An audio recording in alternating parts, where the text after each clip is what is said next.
很多小伙伴家里没有烤箱，那今天用平底锅做一个非常好吃的甜品——芒果班戟。碗中打入2颗鸡蛋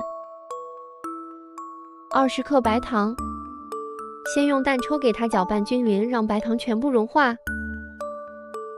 再倒180克牛奶，15克玉米油，继续给它搅拌均匀。再放入60克过筛的低筋面粉，继续搅拌均匀。为了面糊更加细腻，我们给它过一遍筛，这样摊出来的饼皮没有颗粒，而且特别的丝滑。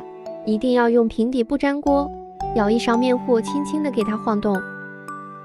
等铺满整个锅底，开小火，要特别小的火，慢慢的它上面会鼓出大的泡泡。轻轻的把它的边缘撬一下，直接把锅拿起来给它倒扣，很轻松，它就自己掉下来了。把它放在一个帘子上放凉备用。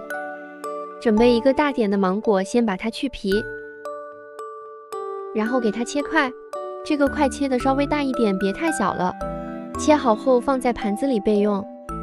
下边就是打发奶油，200克淡奶油加入20克白糖，用电动打蛋器给它打发，直到把奶油打发到硬性。记得奶油一定要提前冷藏才能打发。把奶油放进一个裱花袋内，在饼皮的上边挤一点奶油，再放一点芒果块，从芒果的上边再挤一层奶油，然后把它包过来。喜欢吃奶油就多放点，不喜欢吃就少放点。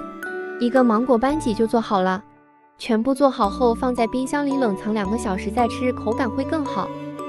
以前去甜品店，我总是喜欢点一个这个，但是后来我学会了，我就自己在家里做，可以实现了甜品自由。因为里边有奶油，所以一次性也不要吃太多，否则会容易长胖的。有时间大家一定要试试，没有